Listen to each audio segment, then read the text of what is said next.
Good morning to all.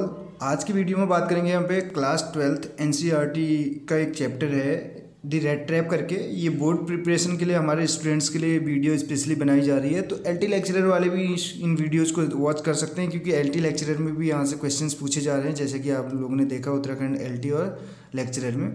तो red trap से related यहाँ पे क्वेश्चंस डिस्कस करेंगे। अगर वीडियो पसंद आए तो अधिक से अधिक शेयर कीजिएगा। अगर चैनल पे नए हों तो चैनल को सब्सक्राइब करना ना भूलिएगा, ठीक है। तो स्टार्ट करते हैं। ये मेरी अपनी स्टूडेंट से भी रिक्वेस्ट है, अगर वीडियो आपको पसंद आए तो अधिक से अधिक शेयर कीजिएगा। और आपको कौन से चैप्टर से रिलेटेड यहाँ पे क्वेश्चन आंसर चाहिए, कौन से चैप्टर में आपको दिक्कत आ रही है, तो आप कमेंट बॉक्स में बता सकते हैं और क्वेश्चन आंसर मेरे को व्हाट्सएप कर सकते हैं आप। तो उसके बेस पे मैं यहाँ पे वीडियो आपको अवेलेबल करा दूंगा, और मेरी तरफ से जितनी भी कोशिश हो पाएगी मैं अपनी तरफ से बेस्ट देने की यहाँ पे कोशिश करूँगा, ठीक है। तो स्टार्ट करते हैं रेड ट्रैप के बारे में। रेड ट्रैप इस वर्ड को अगर हम तोड़ लें तो क्या बनेगा, रेड ट्रैप यानी कि चूहे को क्या करने के लिए, ट्रैप करना, जाल में फंसाना। तो रेड ट्रैप चूहेदानी आपने सुना होगा। तो इससे मतलब क्या है, यहाँ पे सेल्मा लेजरलॉफ ने इसको लिखा है। पहले सेल्मा लेजरलॉफ कौन है, इनके बारे में जान लेंगे। इसके बाद इस चैप्टर से रिलेटेड जो भी क्वेश्चन आंसर है उनको डिस्कस करेंगे। तो स्टार्ट करते हैं। सेल्मा लेजरलॉफ के बारे में यहाँ पे जान लेते हैं। पहले कौन है सेल्मा लेजरलॉफ। आप देख सकते हैं ये है इनकी पिक, हमने विकिपीडिया से ले रखा है ये स्क्रीनशॉट। लेजरलॉफ करके है, स्वीडिश ऑथर हैं ये। और तो बात करें तो सेल्मा लेजरलॉफ का पूरा नाम क्या है, Selma Ottilia Lovisa Lagerlöf was a Swedish author and teacher. Swedish author के साथ साथ टीचर भी थी ये। She published her first novel Gosta Berling's saga. इनका पहला नोवेल क्या था, गोस्टा वार्लिंग्स सागा करके था।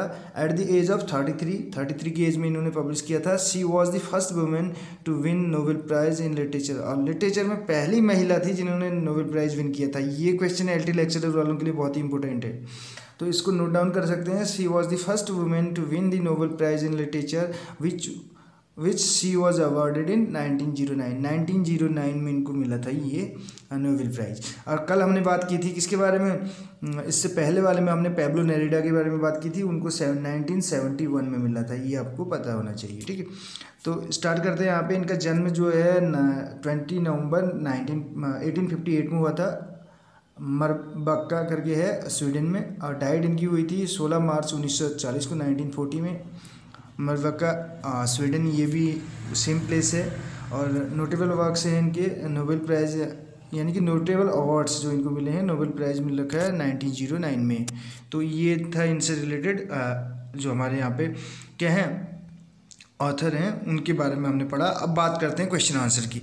क्वेश्चन आंसर में पहला क्वेश्चन है, why was Edla happy to see the gift left by the peddler. तो इससे पहले मैं बता दूं रेड ट्रैप क्या है। ये जो ऑथर हैं ये कहना चाह रहे हैं कि यहाँ पे जो लोग हैं वो क्या करते हैं, सेट वेट्स यानी कि जाल बुनते हैं, कहने का मतलब है पीपल क्या करते हैं, सेट्स वेट्स फॉर क्या करने के लिए, टू कैप्चर दी पीपल यानी कि लोगों को कैद करने के लिए।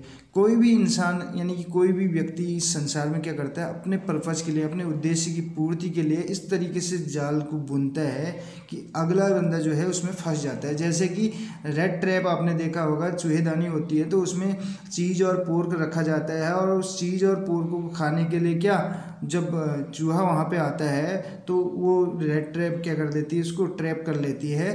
तो इसीलिए इसको क्या बोला जाता है, रेड ट्रैप। यानी कि लोग इस तरीके से जाल बुनते हैं कि जो सामने वाला होता है वो उन चीज़ों को देख के, उस जो चीज़ उसमें लगी होती है, चीज़ या पोर्क, जो पनीर या पोर्क जो वहाँ पे लगा होता है उसको खाने के लिए आता है, लेकिन वो ये भूल जाता है कि वो एक सोची समझी प्लानिंग है उसको वहाँ पे फंसाने की, ठीक है। तो why was Edla happy to see the gift left by the peddler. इससे पहले जो पहला क्वेश्चन है उसको डिस्कस कर लेते हैं।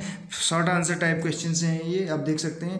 पहला क्वेश्चन है यहाँ पे, why was the क्रॉप्टर so talkative and friendly with peddler.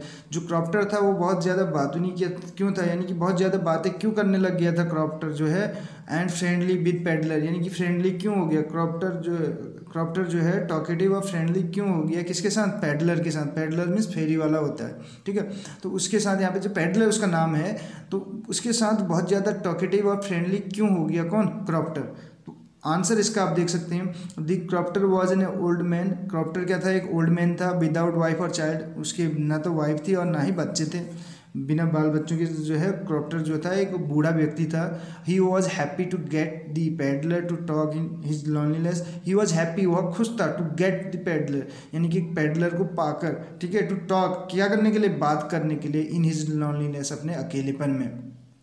क्योंकि जो पैडलर था, जो क्रॉप्टर था, वो अकेला रहता था, उसकी ना वाइफ थी ना बच्चे थे, तो इसलिए वो खुश हो जाता था क्या क्या पाकर, उसको पाकर, पैडलर को। क्यों? क्योंकि वो अकेलेपन में रहता था, वो बात करना चाहता था, इसलिए वो खुश हो जाता था, ठीक है। सो ही वॉज वेरी टॉकेटिव, इसीलिए वो क्या था, बहुत ज़्यादा टॉकेटिव और फ्रेंडली हो गया था, किसके साथ, पैडलर के साथ। तो होप ये क्वेश्चन आपको, इसका जो आंसर है ये समझ में आ गया होगा। इसको अगर आप एग्जाम में आते तो आप इजीली लिख पाएंगे। और मेरी कोशिश ये है कि आपको जो चैप्टर से रिलेटेड जो इंपॉर्टेंट क्वेश्चन हैं उनको बता दूं। इस बेस पे आप अगर लिखना जानते हैं तो आप पूरी स्टोरी को समझ के वहाँ पे आंसर लिख सकते हैं। अब आपको क्या करना है, जब क्वेश्चन वहाँ पे दे रहते हैं तो कोई ज़रूरी नहीं है कि क्वेश्चन यही क्वेश्चन आपको आ जाए वहाँ पे। आपको चैप्टर में से क्वेश्चन कहीं से भी उठा के दे दिया जाएगा। अगर आपको नहीं रहते हैं, वो क्वेश्चन याद नहीं रहते हैं, अगर आपने समरी पढ़ी है तो अपने अकॉर्डिंग भी आंसर बना सकते हैं। अगर आपको आंसर नहीं बनाना आता है तो फिर मैं सजेस्ट करूँगा, जो भी आपने ये आंसर याद कर रखे हैं, आप उन 2-3 का मिक्सचर यानी कि मिक्सअप करके आप एक आंसर वहाँ पे बना सकते हैं। और बोलते ना, कुछ नहीं से कुछ बेहतर होता है, यानी कि आपको कोई भी क्वेश्चन वहाँ पे छोड़ना नहीं है, अपनी तरफ से आपको एफर्ट लगाना है वहाँ पे, ठीक है। जो भी आप प्रयास कर सकते हैं करें, क्योंकि अगर आप छोड़ के आते हैं तो आपको कुछ नहीं मिलेगा। अगर आप लिख के आते हैं कुछ भी उस चैप्टर से रिलेटेड कोई भी आंसर आपने याद कर रखे हैं, हो सकता है उन्हीं क्वेश्चन के बीच में उसका आंसर भी मिल जाए वहाँ।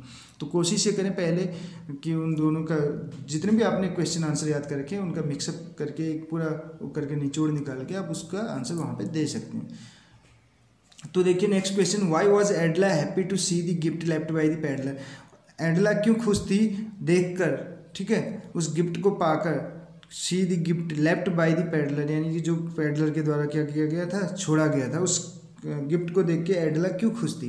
एडला was happy to see the gift left by the peddler. Edla खुश थी उस गिफ्ट को देख के, लेफ्ट बाई द पैडलर, जो पैडलर के द्वारा छोड़ा गया था ऑन क्रिसमस पे उसको दिया गया था, कहने का मतलब यहाँ छोड़ा गया था उसके लिए, जो गिफ्ट उसके द्वारा पैडलर के द्वारा किस अवसर पर, क्रिसमस के अवसर पे। सी न्यू, वो जानती थी, that the man was not wrong choice.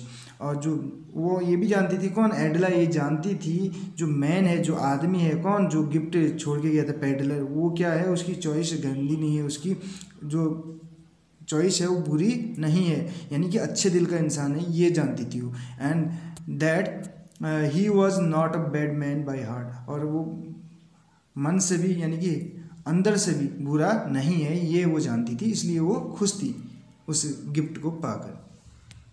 Next देखिए इसमें, what made the peddler think that he had Indeed fallen into a rate trap. कौन सी ऐसी चीज़ थी जिससे पैडलर ये सोचने को मजबूर हो गया, सोचने लगा, उसने सोचा पैडलर ने कि ही हैड इंडीड, वो वास्तव में क्या हो गया, फॉलन इनटू रेड ट्रैप में फंस चुका है, यानी कि उस बने बुनाए जाल में फंस चुका है, गिर चुका है, कहने का मतलब उस जो जाल है उसमें आ चुका है, उस जाल में फंस चुका है। ऐसा उसने क्यों, उसने ऐसा सोचा। तो when the peddler was wandering in the forest, अब जब पैडलर क्या कर रहा था, वॉन्डर कर रहा था, घूम रहा था, ठीक है, कहाँ पे, इन द फॉरेस्ट। ये वॉन्डर नहीं है, वॉन्डरिंग है, वॉन्डर करना यानी कि भ्रमण करना, ठीक है। तो जब वो क्या कर रहा था, फॉरेस्ट में क्या कर रहा था, वॉन्डर कर रहा था, तो क्या क्या पाया उसने, finding no way out. When the peddler was wandering in the forest finding no way out, अब उसने देखा कि बाहर जाने का कोई रास्ता नहीं था। जब जंगल में वो क्या कर रहा था, भ्रमण कर रहा था, तो उसने ये पाया कि अब बाहर जाने, यहाँ से बाहर निकलने का कोई रास्ता नहीं है, फाइंडिंग नो वे आउट।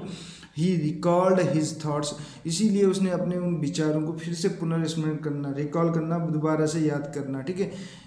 तो क्या किया, अबाउट द वर्ल्ड, विश्व के बारे में, संसार के बारे में, क्या उसने वो किया था कि जो क्या है, जो पूरा संसार है वो क्या करता है, सेट बेट्स, उसने जो उसके अपने थॉट्स थे, क्या थे, his thoughts about the world, कि जो पीपल हैं वर्ल्ड के, वो क्या करते हैं, sets bait for the people, लोगों के लिए जाल बुनते हैं। तो इसलिए उसको ये लगा कि वो किस में आ चुका है, रेड ट्रैप में आ चुका है, फंस चुका है। तो ये इसका आंसर है। तो अब मैं फिर से आप लोगों से एक रिक्वेस्ट करना चाहूँगा, अगर आपको कहीं पे भी कोई दिक्कत आती है तो आप उसको उसके उससे रिलेटेड जो भी स्नैप्स वगैरह हैं वो लेके आप मेरे को क्या कर सकते हैं, व्हाट्सअप कर सकते हैं और उनसे रिलेटेड वीडियोज़ यहाँ पर आपको अवेलेबल मिल जाएगी। हमारी कोशिश रहेगी एक वीडियो जो है हम रिपोर्ट राइटिंग और लेटर राइटिंग पे भी यहाँ पे आपको उपलब्ध कराएं जल्द से जल्द। तो नेक्स्ट क्वेश्चन आप देख सकते हैं, ये तो हम ऑलरेडी डिस्कस कर चुके थे। अब बात करते हैं अगले क्वेश्चन की। Why did the peddler decline the invitation of iron master. जो पेडलर था उसने डेक्लाइन क्यों कर दिया, यानी कि नकार क्यों दिया उसका इन्विटेशन, आमंत्रण पत्र किसका, आयरन मास्टर का। तो दिल्ली 2012 का क्वेश्चन है ये, देखिए वहाँ पे आया होगा दिल्ली पब्लिक स्कूल में या दिल्ली के जो स्कूल्स में, दिल्ली पब्लिक स्कूल्स भी होते हैं तो उनमें आया हो शायद। आंसर इसमें देखा the peddler decline the iron masters invitation. अब क्यों किया था, बिकॉज आप लगाएंगे कारण बताने के लिए। He had the stolen 30 kronors on him, यानी कि उसने क्या कर लिए थे, ही हैड द स्टोलन चुरा लिए थे, स्टोलन स्टील की थर्ड फॉर्म स्टोलन 30 क्रोनर्स उसके पास से चुरा लिए थे। किसने, पेडलर ने ये चुरा लिए थे आयरन मास्टर के 30 क्रोनर से। इसीलिए क्या हुआ, ही फियर्ड वो डर गया था, that he would be caught वह फंस जाएगा, वह पकड़ा जाएगा, देयर अगर वो वहाँ जाता है उसके घर में इनविटेशन पे, for stealing the crofter's money, crofter की मनी जो चुराने के चक्कर में वो पकड़ा जाएगा, इसलिए उसने उसके इनविटेशन को नकार दिया था। तो ये थे कुछ क्वेश्चन आंसर इस चैप्टर से रिलेटेड। कैसी लगी वीडियो आपको ज़रूर बताइएगा। अगर वीडियो आपको पसंद आई हो तो अपने फ्रेंड्स के साथ शेयर भी कीजिएगा। मिलते हैं अगली वीडियो में। Thank you so much.